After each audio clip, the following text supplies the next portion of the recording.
The spring and summer of 1862 had seen the Army of Northern Virginia defeat two powerful Union armies, one under McClellan in the Peninsula Campaign and one under Pope in the battles near Manassas in Northern Virginia. The defeated Union forces had fled back to Washington and the security of its fortifications.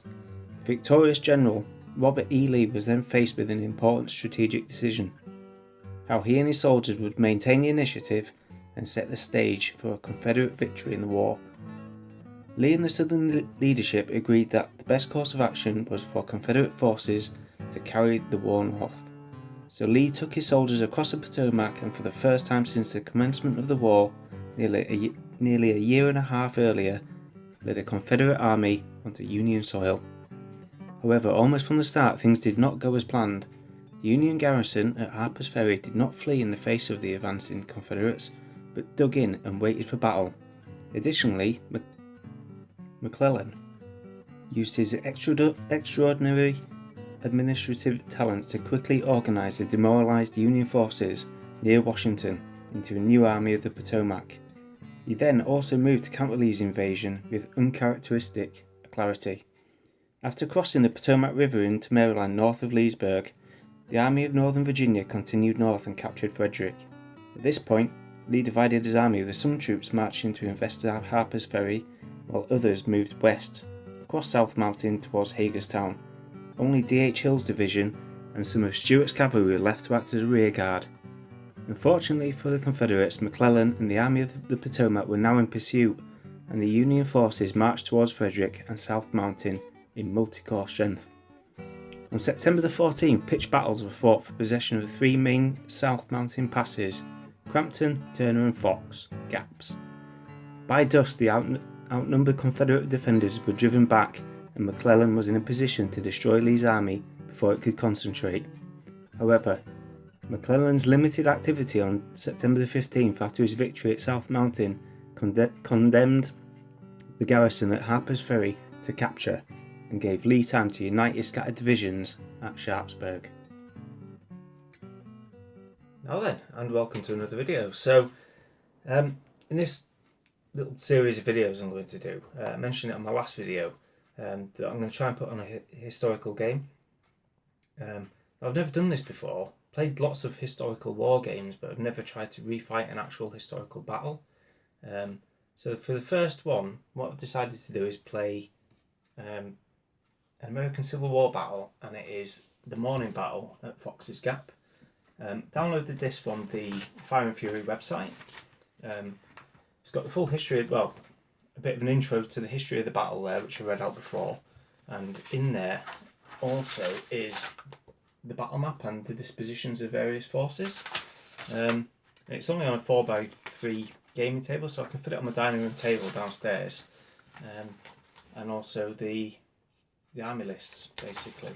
So what I'm going to do is I'm going to convert it from the Regimental Fire and Fury and instead play Pickett's Charge, because I want to give it a try. Now, Regimental Fire and Fury is a really good game. We've been playing it for a couple of years now, but it's quite a crunchy game, and I think Pickett's Charge will work better to try and get people more interested in historical gaming, rather than looking at loads of tables and charts and having to worry about wheeling units and all that kind of stuff, which is all good in its own way, but Pickett's Charge is a lot simpler, and it handles the bigger battles a lot better, I think, than Regimental Fire and Fury does. Yeah, so we're going to give this a blast. So, historical gaming, when you turn up to take part in a historical game, I think it's important that it looks the part, and like all that sort of admin and prep work's all been done. So all the fast play sheets are there, ready to be used. The army rosters are there. People understand what's going on, especially for someone from maybe a Games Workshop background, something like that. They're used to having their army lists, and it's all worked out in points, and they know what's going on. So when they turn up to a historical game, the worst thing I think that could happen is they turn up and nothing's prepped, and it's just everything's in a big book, and some old guy there like me sat there looking through his book, trying to figure out what's supposed to be going on, and people lose interest. So having everything laid out and looking pretty, I think, is quite important. So what we'll do in this little series of videos, we'll look at how I'm going to go about putting together a historical battle like this and try and make it fun and immersive for newcomers to the hobby and people who either aren't into the American Civil War at all or are new to historical gaming. So what we'll look at first then is the easy part, which is the figures and the army rosters and things that I've created. God, it's freezing out there, but before I do with the army rosters, I'm off on my bike. Okay, done. Alright, let's get this put away.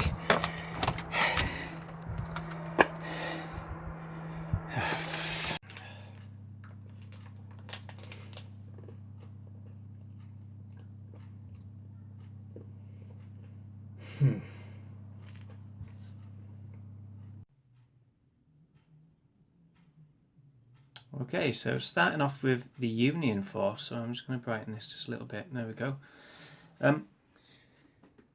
So, if you've got gamers who come from, for example, a Warhammer background or whatever, they like to have all their, or anyone really, likes to have all their information in front of them. They know what's going on, what units are what and all that sort of stuff. So what I've done is, I've created this sheet.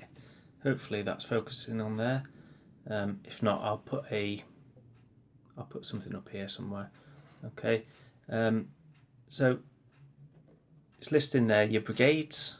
So you've got Scammons Brigade, Crooks Brigade, and then the attached stuff. So your artillery and cavalry, and then all the names of the regiments along the side there. And then what you've got is all your stats on here, and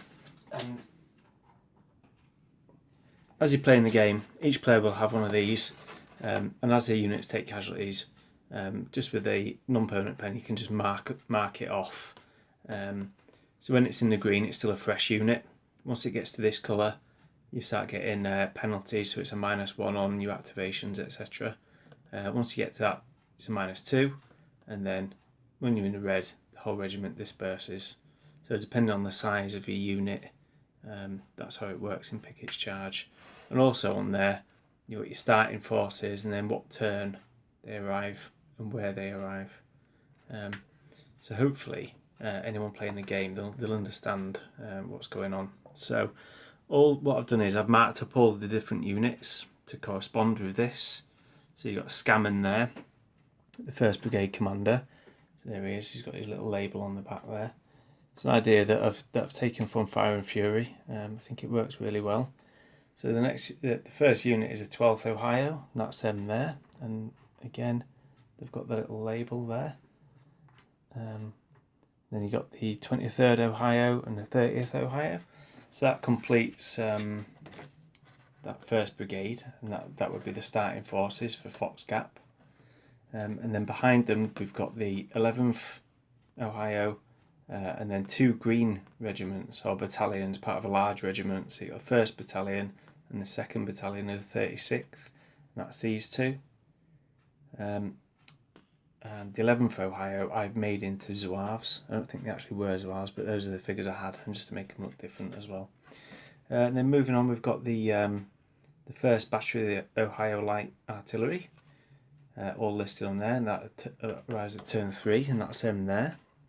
And again, it's a 6-gun battery, so 3 gun models. So each gun model represents two actual artillery pieces. And then at the back here, we've got the cavalry. So we've got the mounted version there, and the dismounts, and then a horse holder base.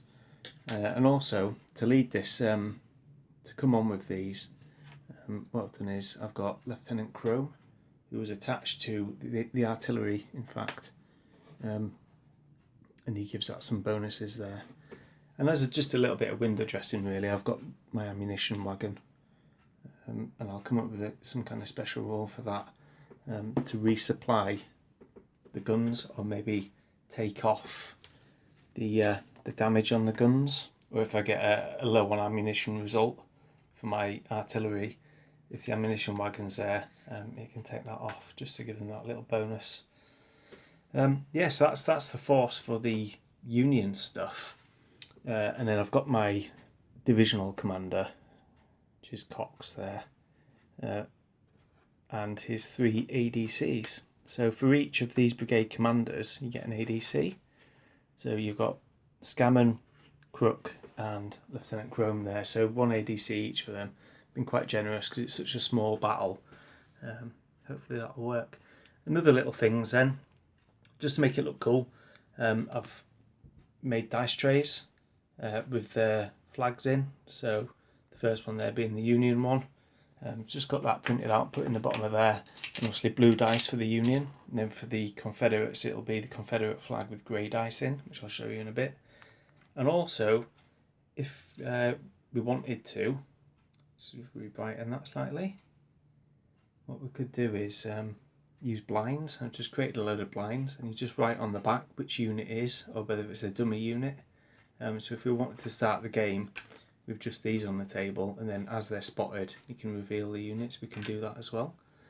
And then I just made this little box. This was a box that one of my vapes came in. I've just kind of spray painted it. And in there we've got all the little game tokens and stuff that I've printed out and laminated. So all the unformed, faltering and all that sort of stuff are all in the bottom of there. And an arc of fire template as well. So it's just trying to sell it really. Trying to make it look cool, trying to sell it. So that's my Union forces anyway. What I'll have a look at next is the Confederates. Okay then, onto the Confederates. So same as before. Let's just brighten it a little bit. I think that's a little bit better. There we go. So we've got our force list here. Okay. So yeah, there we go. Got the force list here. Again, I'll put it up. Where is it? Put it up here somewhere so you can see. You should be able to see it now. So we've got the 2nd North Carolina and the 4th North Carolina there.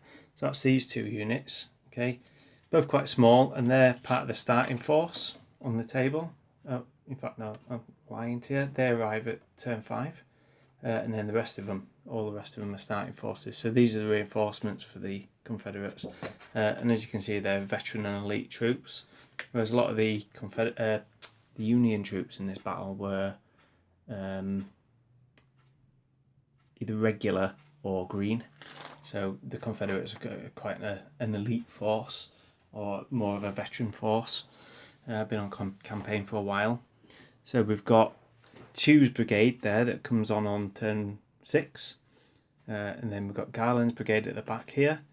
They're starting forces. So we've got the 5th, the 12th, 13th, 20th and 23rd North Carolina regiments, varying strengths. Generally what I do is, if it's a standard size unit, I give it 6 bases. Small units have 4 and large units have 8, just to keep it simple. Then what we've got at the back there, we've got 3 batteries of artillery, 2 standard artillery batteries there. That's at the Alabama Artillery, Battery A and Battery B. And then over here we've got the West Virginia Cavalry Battery, and attached to that we've got Captain Boudant. There we go. Same as before, put all the little labels on and stuff, just to make it easy. And then we've got the West Virginia, the 5th Virginia Cavalry, sorry. And again we've got the mounted version, the dismounts and the horse holder there as well. Then at the front then we've got D.H. Hill, who's the commander of this division, who's left as a rear guard, and then his 3 staff officers. I think I said ADCs before. That's because I've been playing Napoleonics. I'm messing about with Napoleonics. In this game they're called staff officers, but essentially they're the same thing. And again, yeah, so each player, the Confederate player will have this. He'll be able to mark off his casualties and things, and he'll know what's where and all that sort of stuff.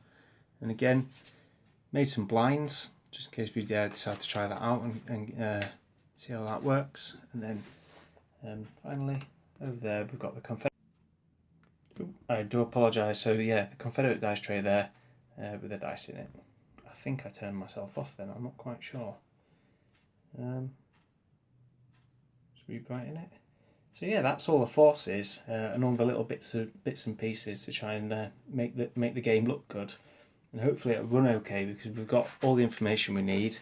We've got the fast play sheets that come as part of the rule book, which will all be there, and the rule book itself. So hopefully it'll work okay. So in my next little video then, which will probably conclude this little two-part series, I suppose, we'll look at the terrain that I've come up with.